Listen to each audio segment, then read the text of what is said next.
হেই বন্ধুরা, welcome to another episode of Rahul's world. আজকে আমি এই ভিডিওতে আপনাদের জন্য ফ্লাওয়ার হর্ন ফিশের কেয়ার নিয়ে হাজির হয়েছি। ফ্লাওয়ার হর্ন ফিশ নিয়ে আমাদের চ্যানেলে একটি সিরিজ তৈরি করা হয়েছে এবং এই সিরিজের প্রথম ভিডিও হচ্ছে আজকের এই ভিডিওটি। এই সিরিজে আপনারা ফ্লাওয়ার হর্ন সম্পর্কে সব ধরনের তথ্য পেয়ে যাবেন। ফ্লাওয়ার হর্নের যত্ন, ফ্লাওয়ার হর্নের ব্রিডিং, ফ্লাওয়ার হর্নের হেড কীভাবে প্রপ আপ করতে হয়, কীভাবে তাড়াতাড়ি গ্রোথ করতে হয়, কালার কীভাবে এনহ্যান্স করতে হয় এবং এর রোগ সম্বন্ধে বিভিন্ন ভিডিওগুলো আপনারা কিন্তু এই প্লেলিস্টে পেয়ে যাবেন। তাই আপনারা যদি এই ভিডিওটা আগে দেখে থাকছেন তাহলে একবার রাহুলস ওয়ার্ল্ডে গিয়ে প্লে লিস্টটা চেক করে ফ্লাওয়ার হর্নের বাকি ভিডিওগুলো একবার করে দেখে নেবেন। তাতে আপনার ফ্লাওয়ার হর্ন ফিশ কিপিংটা অনেক সহজ হয়ে যাবে। আজকের এই ভিডিওটি বানানোর উদ্দেশ্য হচ্ছে ফ্লাওয়ার হর্ন ফিশ সম্বন্ধে আপনাদের একটা জ্ঞান এবং একটা বেসিক ইনফরমেশনকে প্রোভাইড করা। এই ইনফরমেশনগুলো যারা ফ্লাওয়ার হর্ন পুষতে চান তাদের ক্ষেত্রে খুবই হেল্পফুল হতে চলেছে। প্রথমেই বলবো ফ্লাওয়ার হর্ন ফিশ অ্যাকচুয়ালি কোথা থেকে এসছে। ফ্লাওয়ার হর্ন হচ্ছে কোনো প্রাকৃতিক বা পরিবেশে স্বাভাবিকভাবে পাওয়া যায় এরকম মাছ কিন্তু নয়।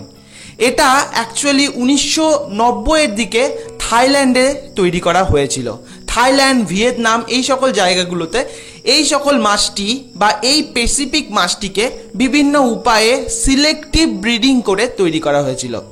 তখন এই সময়ে একটা মান্যতা ছিল যে সকল মাছেদের মাথাগুলো মোটা, অর্থাৎ ফ্লাওয়ার হর্নের যেমন মাথার মধ্যে একটা হাম থাকে, এই জিনিসটা যে সকল মাছেদের থাকে সেই মাছগুলো যদি বাড়িতে রাখা হয় তাহলে এর থেকে নাকি অনেক সমৃদ্ধি এবং অনেক টাকা পয়সা আসে বাড়িতে। এটা ওই টাইমে একটা প্রচলন কিন্তু ছিল।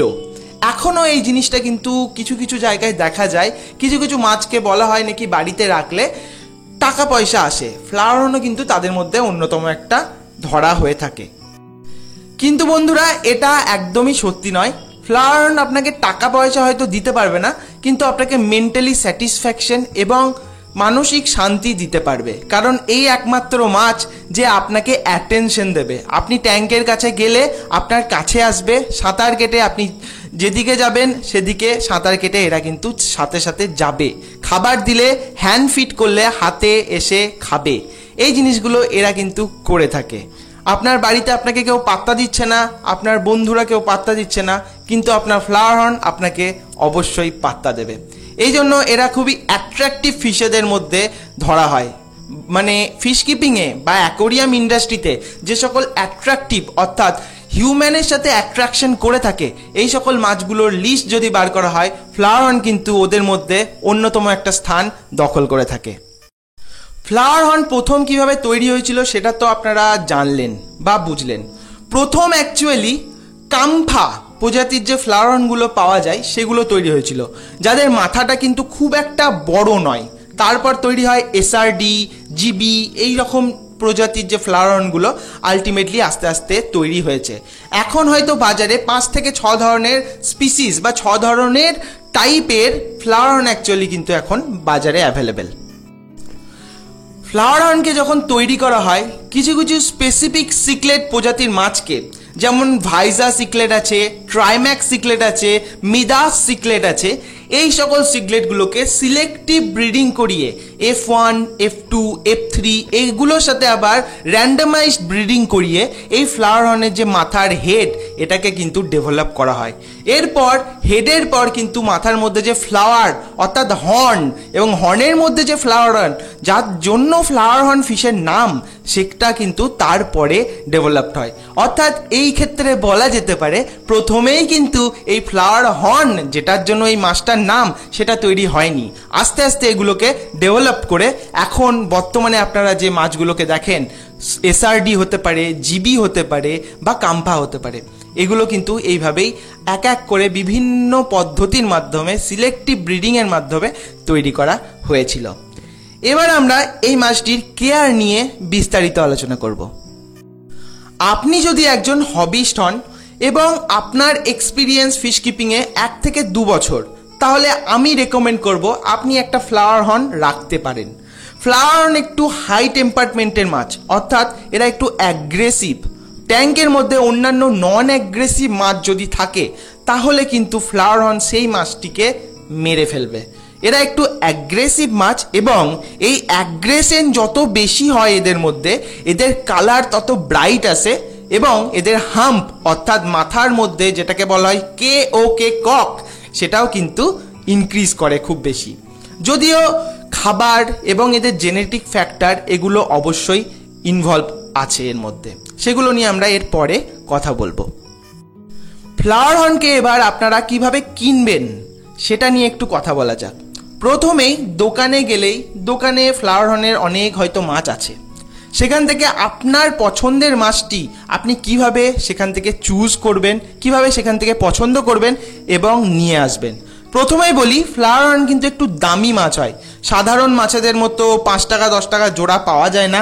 এর দাম প্রায় 810 বা তার বেশি, 800 থেকে শুরু বা 500 থেকে শুরু বা 1000, এবং ভালো কোয়ালিটির যদি হয় সেটা 5000, 7000, ইভেন 10,000ও হয়ে যেতে পারে। এই মাছটির গড় আয়ু প্রায় 10 থেকে 12 বছর হয়ে থাকে এবং এই মাছটির সাইজ 1 ফিট কি তার বেশি হতে দেখা যায়। ফ্লাওয়ার হর্নকে কেনার আগে যে জিনিসগুলো আপনাকে দেখতে হবে, প্রথম হচ্ছে তার কালার।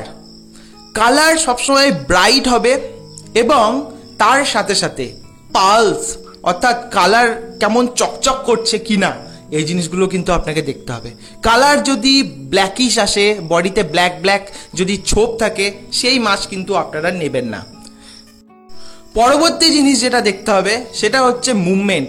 আপনার যে ফ্লাওয়ার হর্নটা আপনি যেটা কিনতে চাইছেন সেই মাছটির মুভমেন্ট কেমন, সেটা কতটা ছটপটে। যদি তার মুভমেন্ট খুব বেশি হয়, দেখবেন আপনারা হাত দিলে কাছে আসছে, সেখানে গিয়ে খাবার জন্য উপরে নিচে যাচ্ছে, তাহলে সেই ফ্লাওয়ার হর্নটাকে আপনি নির্দ্বিধায় কিনে নিতে পারেন।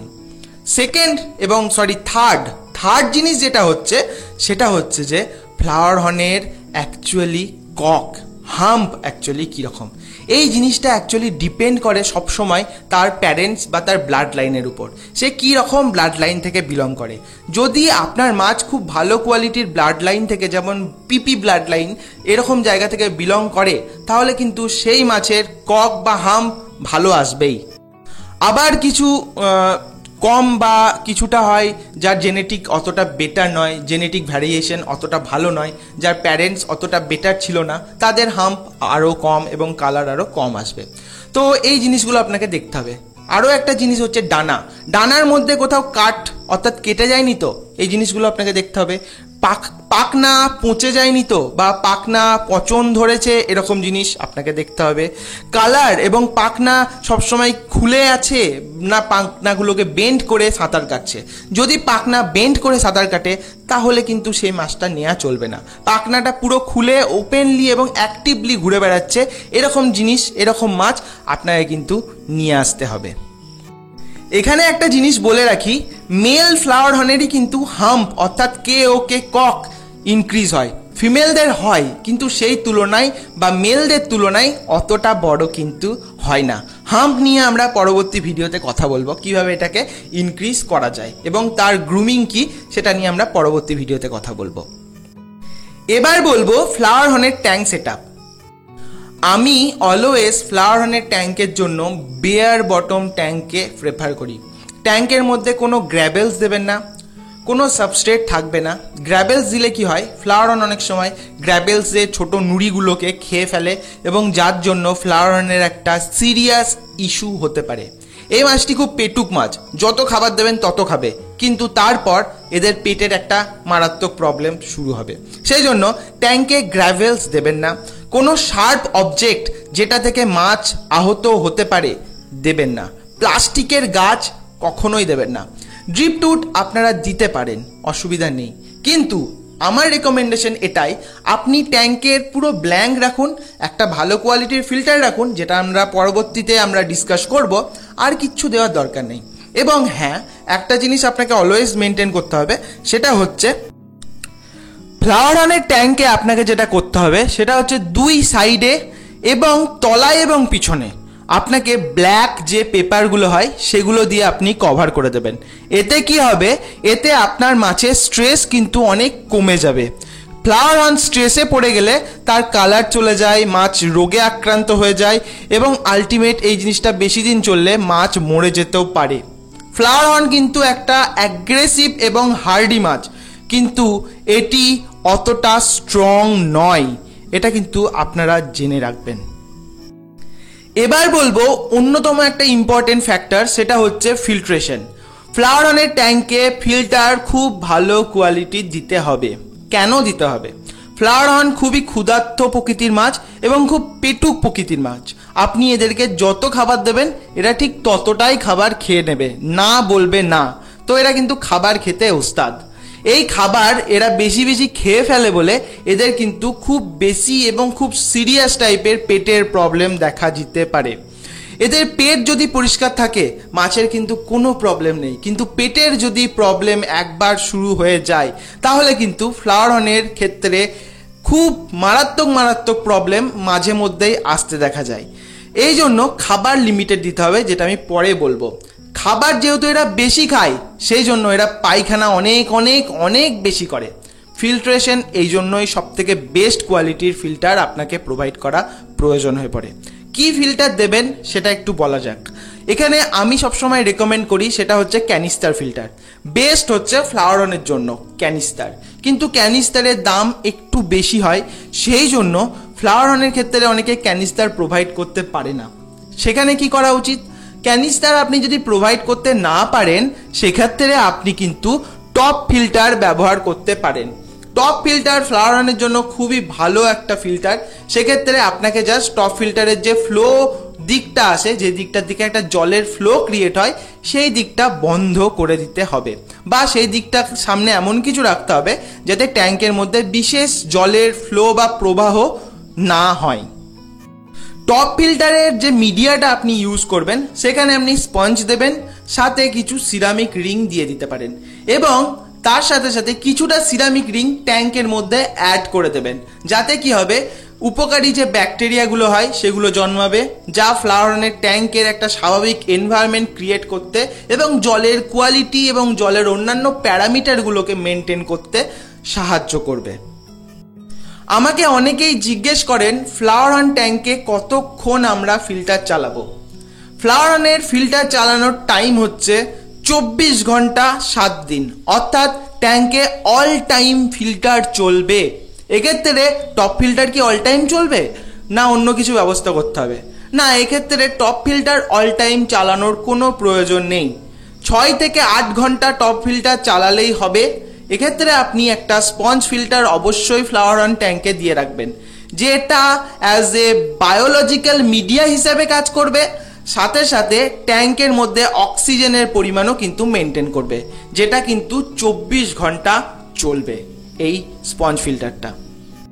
ফিল্টার তো গেল, এবার যেটা করতে হবে সেটা হচ্ছে যে ট্যাঙ্কের প্রপার পিএইচ এবং টেম্পারেচার মেনটেন। পিএইচ 7 বা তার 7.2 হলে অসুবিধা নেই। টেম্পারেচারটা কিন্তু অত্যন্ত মারাত্মক এবং অত্যন্ত ভাইটাল। মারাত্মক এবং ভাইটাল কথাটা কেন বললাম জানেন? ফিল্টার কিন্তু সবসময় এবং টেম্পারেচার কিন্তু সবসময় ঠিকঠাক না দিলে যে প্রবলেমটা শুরু হয়ে যেতে পারে সেটা হচ্ছে যে মাছের একটা মারাত্মকভাবে স্ট্রেস শুরু হয়ে যেতে পারে। টেম্পারেচার কখনো ফ্র্যাকচুয়েশন হচ্ছে, 28 থেকে 30 হচ্ছে, 30 থেকে আবার নেমে কখনো কখনো 26 হয়ে যাচ্ছে, এটা কিন্তু ফ্লাওয়ার হর্নের ক্ষেত্রে একদমই টলারেবল নয়।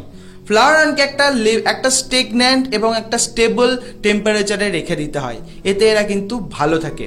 কততে রাখতে পারেন তাহলে? ট্যাঙ্কের টেম্পারেচার আমার রেকমেন্ডেশন ওয়াইজ সব থেকে বেস্ট হয় 28 ডিগ্রি টেম্পারেচার মেনটেন করা। এবং জলে যেহেতু আপনি লবণ অ্যাড করে রাখবেন সেহেতু মাছের জন্য গায়ে কি বিশেষ ধরনের যে ইক বা প্যারাসাইটগুলো আসে তার প্রভাবটা অনেক সময় কম হয়। এই কথাটা আমি কেন বলছি? এই কথাটা বলার কারণ হচ্ছে 28 ডিগ্রি টেম্পারেচারেও মাছের একটা ইচিং ইস্যু শুরু হয়, তখন আমাদের টেম্পারেচারটাকে বাড়িয়ে 30 কি 32 করতে হয়, সাথে আমাদের লবণ অ্যাড করতে হয়।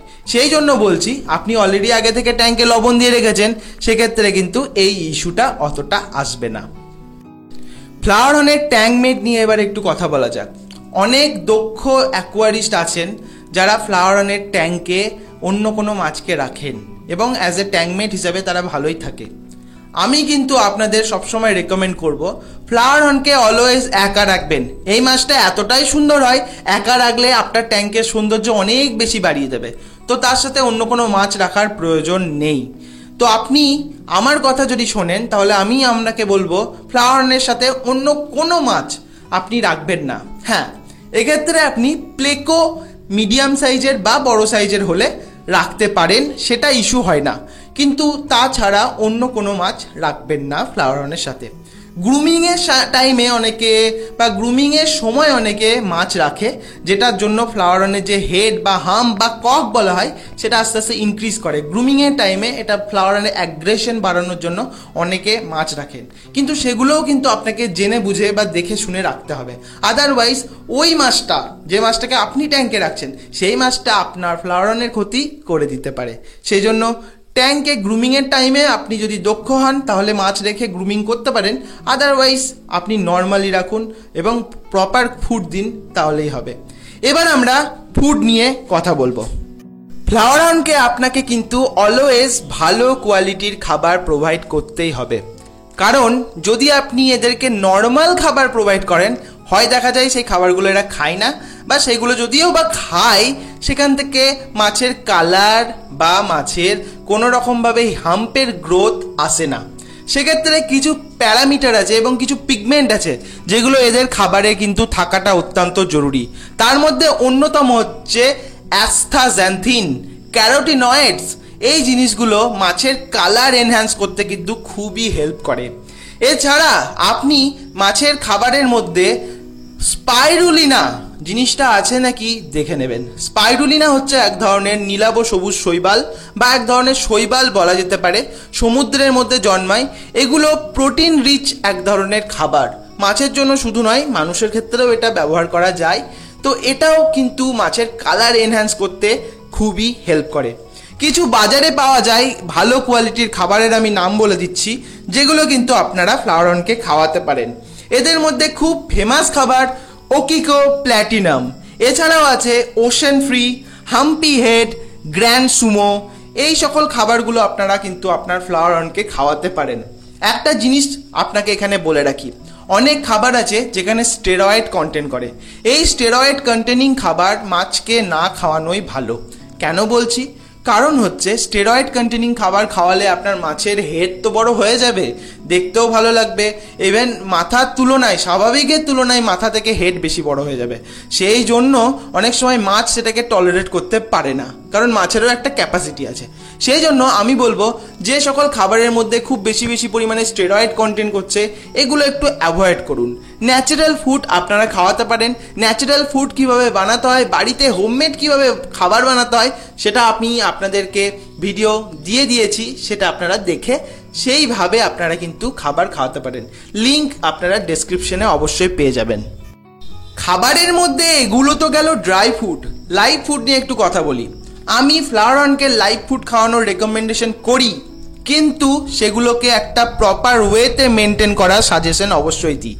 কারণ লাইভ ফুড খাওয়ালে মাছের গ্রোথ ভালো হয়, কিন্তু প্যারালালি লাইভ ফুড খাওয়ালে মাছ তাড়াতাড়ি মারা যায়।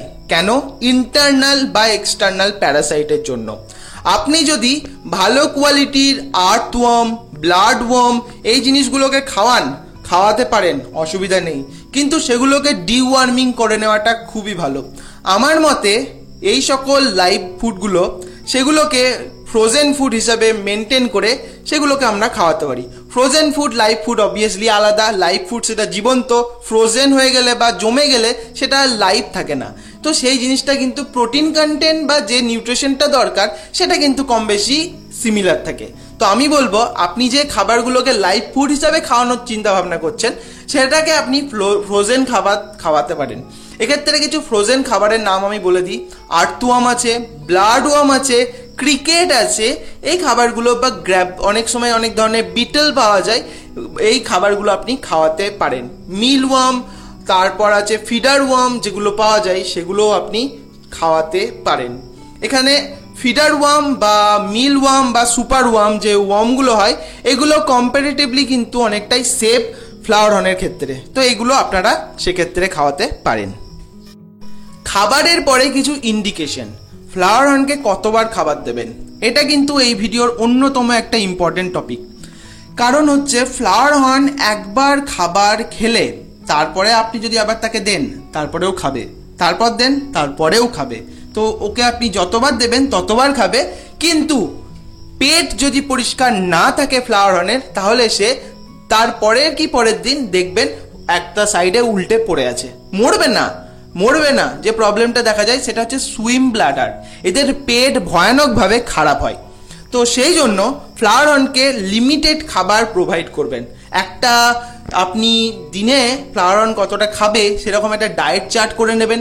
সেই ডায়েট চার্ট ওয়াইজ আপনার মাছকে আপনি 2 বার করে খাবার দেবেন। সপ্তাহে একদিন মাছ থাকবে কমপ্লিটলি উপোস, কোনো খাবার দেবেন না, তাহলেই কিন্তু হবে। এবার আপনাকে এইখানে একটা জিনিস বলে রাখি, সেটা হচ্ছে ডিওয়ার্মিং।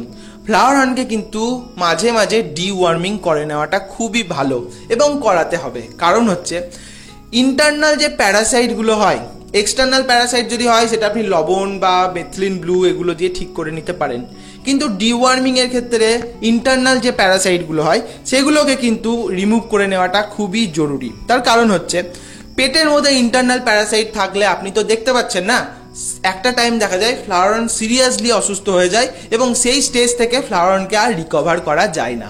তো সেই জন্য আপনাকে মাঝে মধ্যেই ডিওয়ার্মিংটা করে নিতে হবে। ডিওয়ার্মিংয়ের জন্য বাজারে যে কোনো ভালো আপনি যে মেডিসিনগুলো পাওয়া যায় সেগুলো ইউজ করতে পারেন। ওয়ার্ম আউট আছে, ইউজ করতে পারেন, সেটাও খুব ভালো মেডিসিন। এছাড়া আপনি অন্যান্য যে ওয়ার্ম আউটের জন্য বা স্পেসিফিকলি ওয়ার্মকে বার করার জন্য যে সকল মেডিসিনগুলো অ্যাজল গ্রুপের ড্রাগ পাওয়া যায় সেগুলো আপনি ব্যবহার করতে পারেন, সেগুলোও খুব ভালো কাজ করে থাকে। এবার কিছু টিপস আপনাদের বলে দিই যেগুলো ফ্লাওয়ার হর্নের ক্ষেত্রে ফ্লাওয়ার হর্নকে কেয়ার করার সময় অত্যন্ত দরকার হয়ে পড়ে। প্রথম হচ্ছে, আগেই বলেছি, জল চেঞ্জ যখনই করবেন তখনই আপনি সেখানে পার গ্যালন হিসাবে সন্ধব লবণ 1 চামচ করে অ্যাড করে দিতে পারেন। আপনি কন্ডিশনার বা ওয়াটার কন্ডিশনার অ্যাড করতে পারেন, বা করলে মাছের ক্ষেত্রে একটু ভালো লাগে এবং মাছের স্ট্রেস থাকলে সেই স্ট্রেসগুলো রিলিজ হয়। সাথে সাথে আপনি মেথিলিন ব্লু কিছুটা করে অ্যাড করে দিতেবেন, যাতে এক্সটার্নাল প্যারাসাইটগুলো যেগুলো মাছের গায়ে আসতে পারে সেগুলোর চান্স অনেকটা কমে যায়। ফাঙ্গাল ইনফেকশন অনেক সময় হয়ে যেতে পারে, সেগুলোর চান্সও কিন্তু কমে যায়। এই জিনিসটা আপনাকে মেনটেন করতে হবে। খাবারটা খুবই সিরিয়াস, তাই খাবারটাকে অলওয়েজ মেনটেন করবেন। খাবার কম দেবেন, 2 বার করে দেবেন, ভালো কোয়ালিটির খাবার দেবেন, ওভারফিড কখনো করাবেন না। আপনি যদি আপনার মাছকে ওভারফিড করান তাহলে আপনার এটা থেকে যে রেজাল্টটা আসবে সেটা হচ্ছে জেনে বুঝে মাছকে মেরে ফেলা। তো ওভারফিড একদমই নয়, ফ্লাওয়ার হর্নের ক্ষেত্রে এটা একদমই আমি রেড ক্রস করে দিতে পারি। ওভারফিড নেভার। এই জিনিসগুলো আপনাকে মেনটেন করতে হবে। ফিল্টারেশন ভালো দিতে হবে, ব্যাস, আর কিচ্ছু করার দরকার নেই। হিটারটা শীতকাল বর্ষাকালে অলওয়েজ কিন্তু মেনটেন করতে হবে। 28 করে রাখতে পারেন বা 30 করে রাখতে পারেন। সপ্তাহে একদিন খাবার দেবেন না, অলরেডি এগুলো বলা হয়ে গেছে, কারণ এগুলো রিপিট করছি, কারণ এগুলো ইম্পর্টেন্ট এবং এইগুলো আমরাকে মেনটেন মাঝে মধ্যেই কিন্তু করে নিতে হবে। ফ্লাওয়ার হর্ন ট্যাঙ্কে লাইট কিন্তু অলওয়েজ চলবে না। রাত্রিবেলা 8 ঘন্টা যেন ফ্লাওয়ার হর্নের ট্যাঙ্কে লাইট অফ থাকে। নতুন ছোট ফ্লাওয়ার হর্ন যদি কিনে নিয়ে আসছেন বা নতুন ট্যাঙ্কে ফ্লাওয়ার হর্ন কিনে নিয়ে আসছেন, সেই প্রথম থেকে যেদিন থেকে আনছেন সেদিন থেকে 7 দিন অবধি ফ্লাওয়ার হর্নকে কিন্তু ট্যাঙ্কে লাইট দেওয়া চলবে না। এতে মাছের স্ট্রেস অনেকটা কম হয়। এবং আর একটা জিনিস এই টাইমে বলে রাখি, সেটা হচ্ছে আপনি যখনই নতুন কোনো ছোট ফ্লাওয়ার হর্নকে কিনে নিয়ে এসছেন, ছোট হতে পারে বা মিডিয়াম সাইজ হতে পারে, সেগুলোকে যদি ছোট হয় তাহলে সেটাকে ডাইরেক্ট 3 ফিট বা 3.5 ফিট ট্যাঙ্কে ছেড়ে দেবেন না। ফ্লাওয়ার হর্নের ট্যাঙ্কে বা ফ্লাওয়ার হর্নের সাইজ যদি 2 ইঞ্চি 2.5 ইঞ্চি হয় তাহলে তাকে প্রথমে একটা 2 ফিট ট্যাঙ্কে রাখুন, কিছুটা বড় হোক, তারপর তাকে 3 ফিট 3.5 ফিট ট্যাঙ্কে ছেড়ে দেবেন। আদারওয়াইজ ছোট থেকে এসে যদি একটা বড় ট্যাঙ্কে চলে আসে, সেই মাছ কিন্তু এসে একটা স্ট্রেস ফিল করে। এবং আর একটা জিনিসও দেখা গেছে, মাছকে যদি আপনি প্রথমেই একটা বড় ট্যাঙ্কে ছেড়ে দেন তাহলে তার বডিটা অনেক সময় বড় হয়, লম্বা টাইপের বডি হতে দেখা যায়। তো এটাও কিন্তু আপনাদেরকে খেয়াল রাখতে হবে। তো এই ছিল আজকের ভিডিও ভালো লাগলে লাইক করবেন, নতুন হলে সাবস্ক্রাইব করতে একদম মিস করবেন না। আজ আসছি, দেখা হচ্ছে খুব তাড়াতাড়ি, ততদিনের জন্য গুড বাই।